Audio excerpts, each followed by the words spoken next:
Irmãos, vamos abrir a palavra de Deus no Evangelho segundo São João, capítulo 13.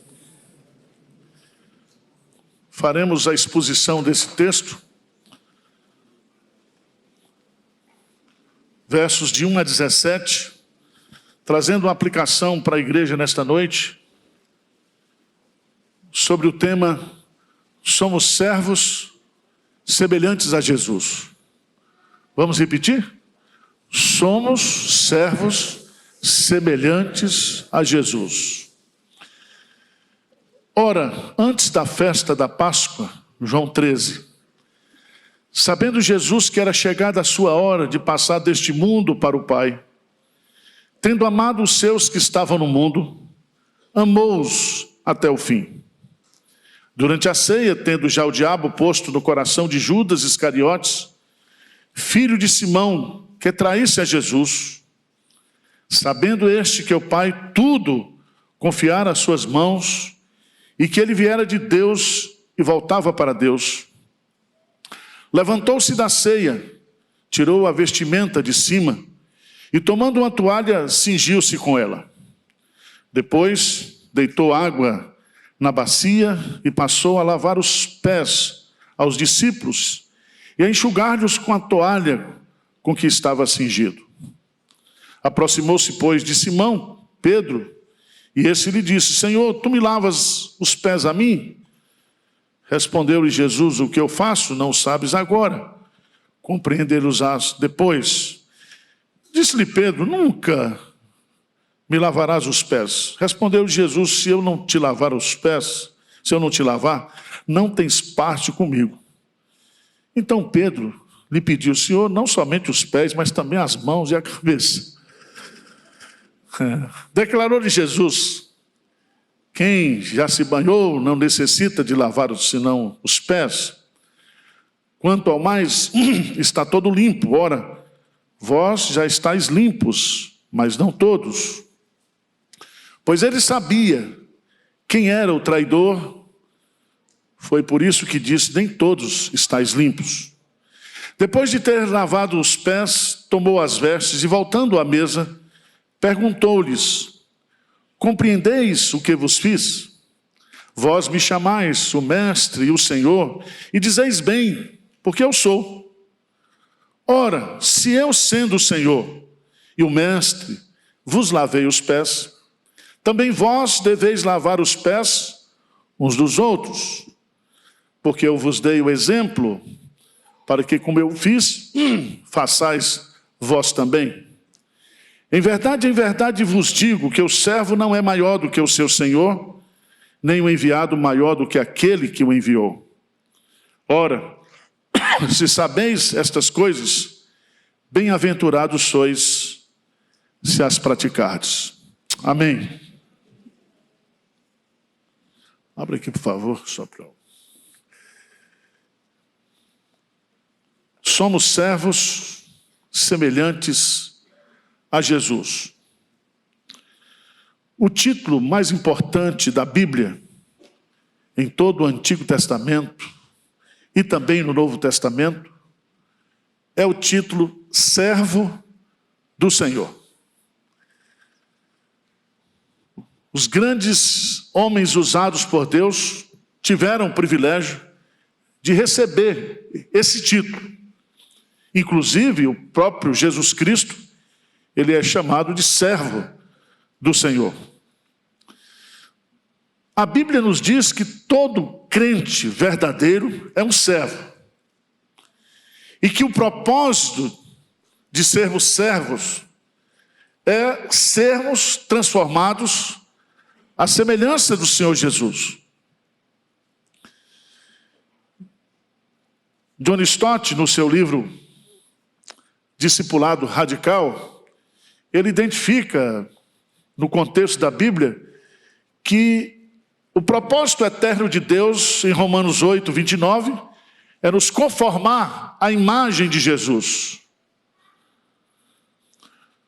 O propósito histórico de Deus é ir nos conformando de glória em glória à imagem de Jesus, como está lá em 2 Coríntios, capítulo 3, versículo 18.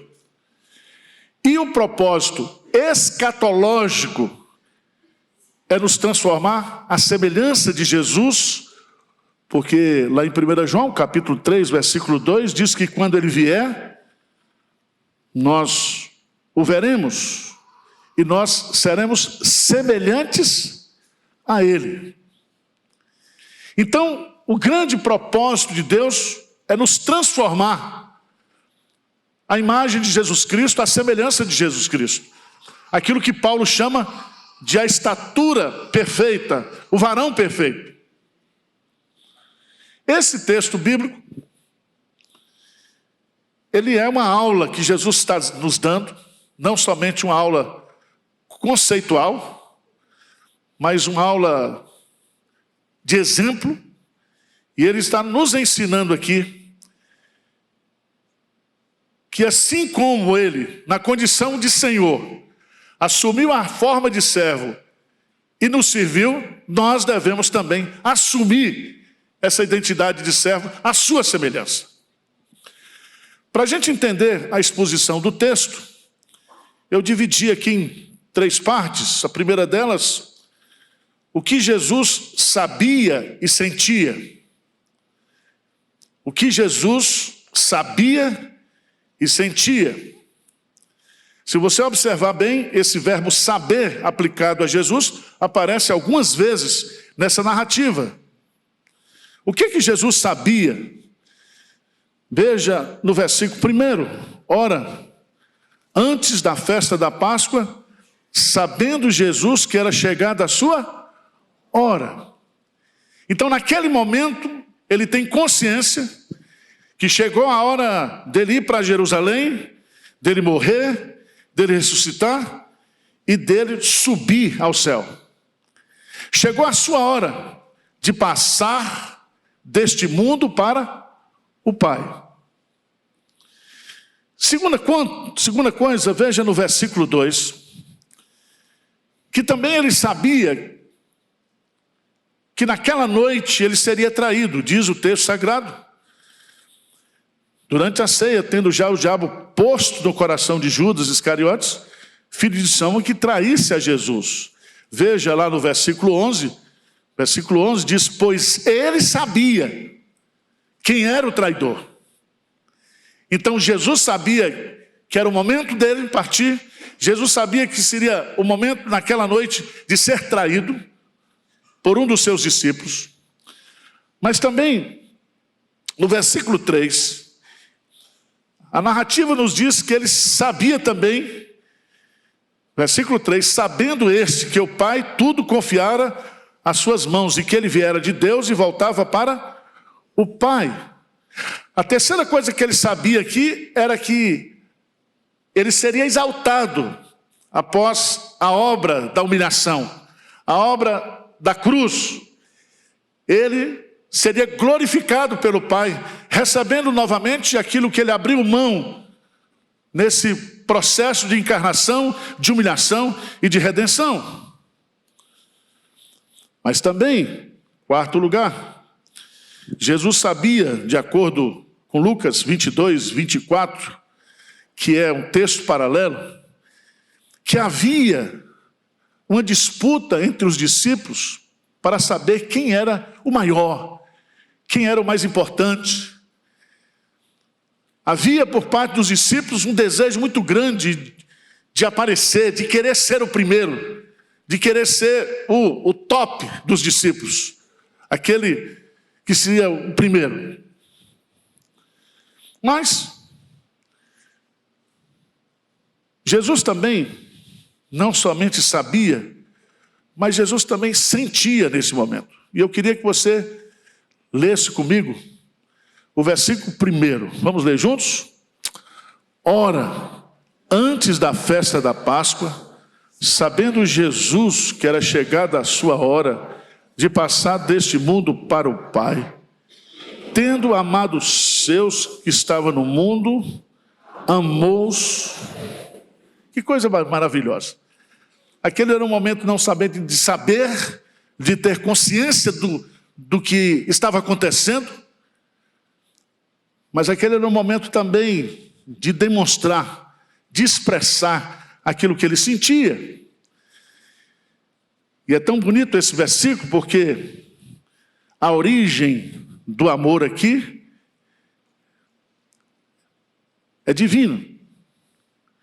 Diz que ele amou os seus. Havia no coração de Jesus, naquele momento, um sentimento profundo de amor. E diz o texto que o objeto desse amor eram os seus discípulos. Eram os seus que estavam no mundo. Eram aqueles homens, mulheres que estavam ali presentes, mas não somente isso, porque a cruz, ir para a cruz, é a maior expressão de amor, e ele não estava somente amando aqueles que estavam no seu entorno, mas ele estava amando a sua igreja, pela qual ele iria dar o seu próprio sangue. Mas diz o texto que ele sentiu esse amor pelos seus numa dimensão maravilhosa, e a expressão diz que ele amou até ao fim. E a palavra até o fim no grego tem dois sentidos. O primeiro, que ele amou ao máximo. Ele amou na expressão mais intensa, mais infinita, mais imensa do que o amor pode ser expresso. É aquela expressão que diz que Deus amou o mundo de tal maneira. É um amor intenso, e nessa intensidade ela é imensurável, é indescritível. Mas há também a ideia de temporalidade, porque ele está dizendo aqui que ele amou até o fim da sua vida. Não houve alteração do seu amor pelos seus discípulos. O certo é que o amor de Jesus é único, inigualável, incomparável. Veja João 15, versículo 13. Lê comigo João 15, 13, por favor. Vamos ler juntos? Ninguém tem maior amor do que este, de dar a alguém a própria vida em favor dos seus amigos. Então ninguém tem esse amor. Só Jesus nos ama de forma inigualável, de forma incompreensível, de forma incomparável. Mas, depois de colocar na narrativa aquilo que Jesus Cristo sabia e sentia, Jesus então vai fazer algo. E aqui ele vai nos ensinar o que é servir. O que é servir? Diz o texto, versículo 4. O que diz? Levantou-se da ceia, tirou a vestimenta de cima e, tomando uma toalha, cingiu-se com ela. Depois, deitou água na bacia e passou a lavar os pés aos discípulos e ao enxugar-lhes com a toalha com que esse estava cingido. Presta atenção que isso aqui não é um sacramento. Isso aqui não é algo para a gente repetir, como acontece antes do Natal ou na Páscoa, onde o Papa lava os pés de pessoas pobres. Eu já vi aqui até na igreja de Primeiros, um teatro, lavando os pés aqui. Isso não é para ser repetido. Isso aqui não é um teatro, isso aqui é uma metáfora. Jesus está fazendo aqui algo que era comum no seu contexto. Os judeus, quando tomavam banho, tomavam de manhã. À noite ninguém se banhava. Mas à noite eles tinham a refeição principal, que era o jantar. E antes do jantar, todos deveriam lavar os seus pés.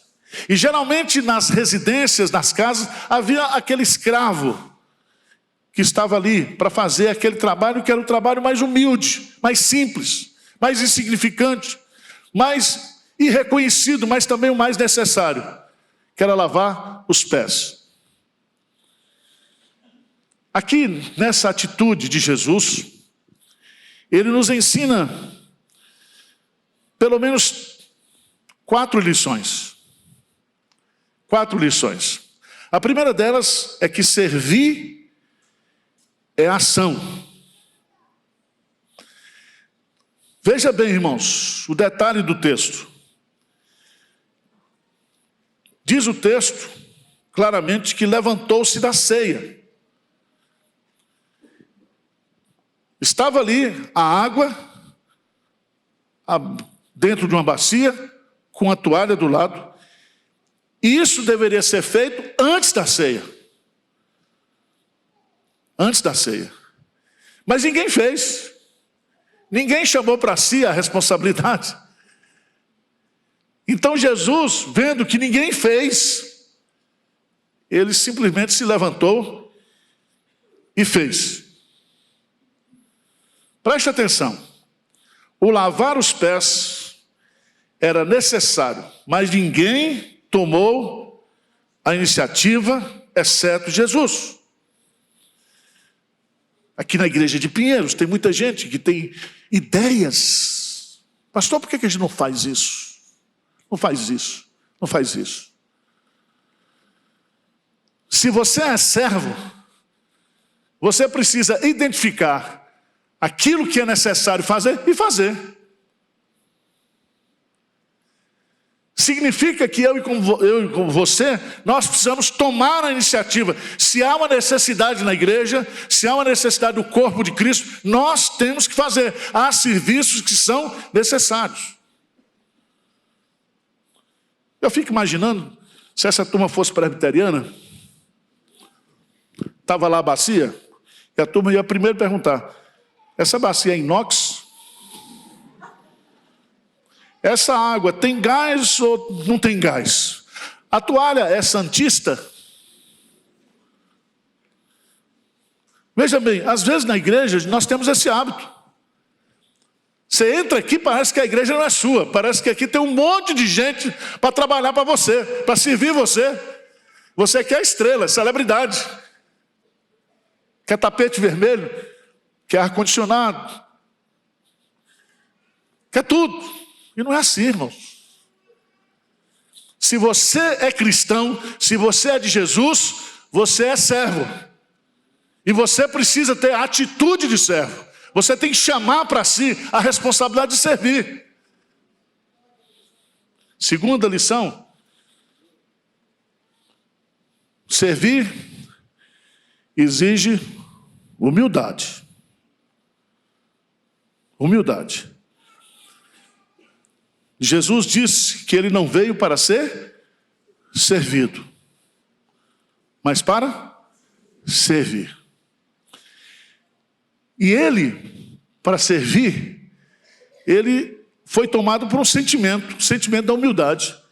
E lá em Filipenses capítulo 2, Paulo diz: tende em vós o mesmo sentimento que houve também em Cristo Jesus. Humildade. Você chega no culto aqui, o pianista não veio. Você é pianista, fica sentado aí. Aí ninguém me chamou. Não estou na escala hoje. Meu irmão, está precisando. Seja humilde. Chega aqui no estacionamento, precisa. Vamos ajudar. Nós temos que ter esse espírito de servo. E é tão interessante, porque Jesus, ele diz que ele veio não para ser servido, mas para servir. E a palavra que aparece aplicada a Jesus é a palavra diáconos. Então Jesus, ele não aplica para ele a palavra presbíteros, ele aplica para si a palavra diáconos. A outra palavra que é servo, que é dulos, que se aplica para ele também, e aquele servo que é escravo, que faz a vontade do Pai. E eu e você, meus amados irmãos, temos o privilégio de servirmos a Deus, de sermos servos de Deus. E nós precisamos ter atitude de servo. nós vamos ter humildade de servo. Nós temos que também servir como prova de amor. Jesus, tendo amado os seus que estavam no mundo, amou-os até o fim. E Jesus, ao tomar essa iniciativa de lavar os pés dos seus discípulos, ele estava justamente ensinando, expressando o quanto ele amava os seus discípulos. Ele estava dando ali uma lição, não somente de atitude, de ação, de humildade, mas também de amor. Veja, no final do capítulo 13, por favor, versículo 34, 35, vamos ler juntos? João 13, 34, 35, ele diz: novo mandamento vos dou, que vos ameis uns aos outros, assim como eu vos amei, que também vós amais uns aos outros. Nisto conhecerão todos que sois meus discípulos, se tiverdes amor uns aos outros. Mas aqui, meus amados irmãos, há uma quarta lição que Jesus nos ensina, como é que nós devemos servir. Porque Pedro, quando Jesus foi lavar os seus pés, ele tem uma reação estranha. Pedro estava perplexo, estava envergonhado. E ele diz: não, o senhor não vai lavar meus pés. E Jesus disse: se eu não lavar os seus pés, você não tem parte o quê? Comigo. E aí ele quis dar uma de Batista. Não, me dá logo um banho. Jesus disse: você já tomou banho, Pedro. Na ceia, no final da tarde, ninguém toma banho, só faz o quê? Lavar os pés. E Jesus então faz a aplicação: você já está limpo pela palavra.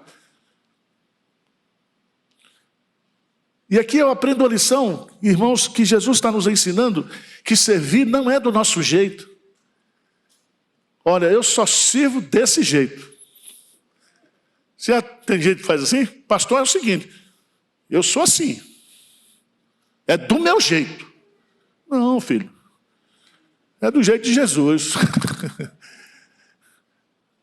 E tem muita gente, né, que cria um modo pessoal de servir. Não é assim.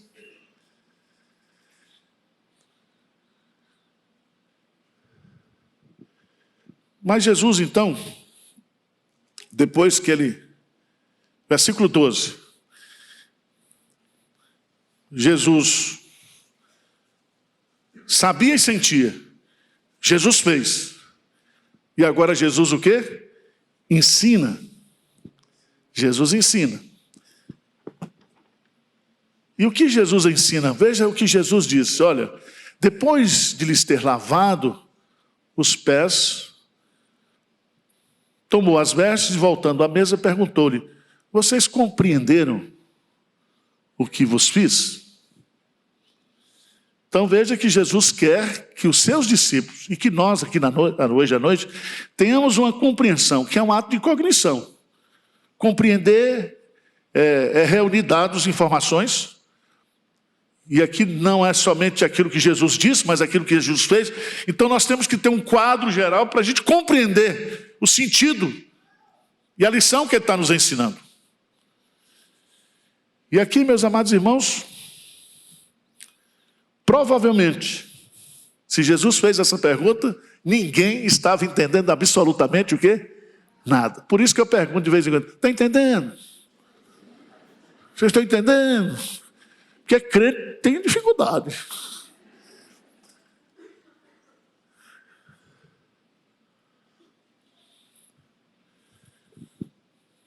E eu acho maravilhoso aqui, porque Jesus, no versículo 15, vai resumir o que ele quer ensinar numa frase.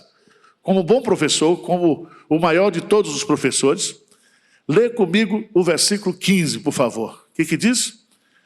Porque eu vos dei o exemplo, para que, como eu vos fiz, façais. Veja aqui que ele está dizendo: esse ensino não é somente para ser compreendido, é para ser o quê? Aplicado. Vocês precisam seguir o meu exemplo. E aqui, Jesus está nos dando um conceito do que é ser um servo como ele. Ele está nos dando aqui, para vocês diáconos, o que é ser um líder servo. Vocês que nesta noite foram ordenados, empossados, vocês devem servir à igreja e ao dono da igreja, que é Jesus Cristo, a semelhança de Jesus Cristo, como líder servo. E aqui, esse líder servo tem 4 características. Primeiro, o líder servo é aquele que identifica necessidades e toma iniciativas para supri-las.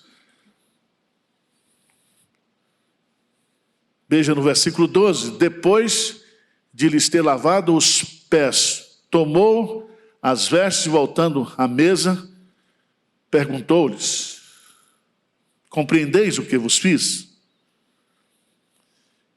Então o líder servo é aquele líder que identifica necessidades e, a semelhança de Jesus, faz o que precisa ser feito.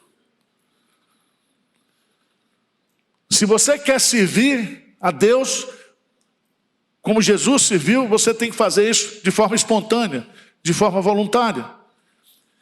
O conceito do serviço de Jesus é como se ele, através do seu serviço, ele estava se ofertando, se oferecendo para fazer aquilo que é necessário. Segunda característica desse líder servo, versos 13 a 15, o líder servo é aquele que ensina o serviço pelo exemplo. Vós me chamais mestre e senhor, e dizeis bem porque eu sou. Ora, se eu sendo o senhor e o mestre vos lavei os pés, também vós deveis lavar os pés uns dos outros. Então nós temos que ter como referência o exemplo de Jesus, e ao servirmos nós devemos dar exemplo como Jesus. Tem um texto que eu queria que você lesse comigo. Está lá, 1 João, por favor.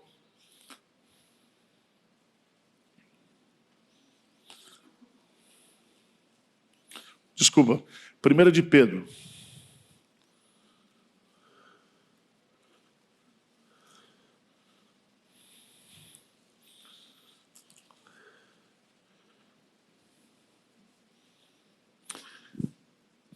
Eu queria que você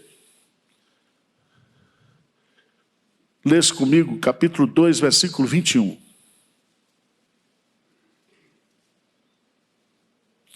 Vamos ler bem forte o que aqui diz? Porquanto para isso mesmo fostes chamados, pois também Cristo sofreu em vosso lugar, deixando-vos exemplo para seguirdes os seus passos. Essa palavra seguirdes os seus passos, a ideia aqui é de caderno de caligrafia. Quem aprendeu a escrever usando caderno de caligrafia aqui? Você está velho, viu? Eu aprendi também. O que é caderno de caligrafia? Via as letras com os pontinhos e você ia o quê? Preenchendo. A ideia é essa, que Jesus deu exemplo, e é como se os pés dele estivessem ali, nós vamos seguindo os seus passos, seguindo o seu exemplo. Mas em terceiro lugar, o líder servo é aquele que se deixa servir pelo trabalho de outros. Você sabia disso? Todo líder, ele só é bom líder se ele se submete à autoridade do outro. Todo servo, ele só é bom servo se ele também permite que o outro o quê? O sirva. Porque o soberbo, ele não come self-service, ele só come à la carte. Self-service, ele tem que ir lá servir. É melhor, né? Porque self-service é uma coisa chata mesmo, mas tudo bem. que Jesus está colocando aqui, que Pedro toma aquela atitude, né? E aquela atitude não demonstra nenhuma humildade de Pedro. Era soberba. Soberba. Às vezes na igreja há muitas pessoas que não querem ser ajudadas, não querem reconhecer os seus defeitos, as suas limitações, não querem que outros exerçam influência e liderança na sua vida. Mas em último lugar,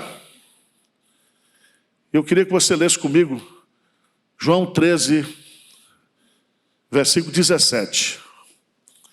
Para a gente encerrar. O que diz? Ora, se sabeis essas coisas, bem-aventurados sois. Então veja bem, bem-aventurado não é só saber. Bem-aventurado é saber e praticar. O líder servo é aquele que tem uma vida abençoada por causa da sua obediência a Deus. E Jesus diz, lá encerrando o Sermão do Monte, que aquele que constrói a sua vida fundamentado na obediência, ele está pronto a enfrentar todo tipo de tempestade, porque ele está firmando a sua vida, a sua casa sobre a rocha. Se existe uma bem-aventurança na Bíblia, é quando a gente sabe e a gente o quê? Pratica. Que Deus abençoe os nossos diáconos. Que Deus continue derramando graça sobre esses nossos irmãos, para que eles continuem servindo ao Senhor com alegria. Que haja em nós, como crentes aqui, não somos diáconos, mas a começar em mim como pastor, que esse Espírito de Cristo esteja presente na nossa vida. Amém?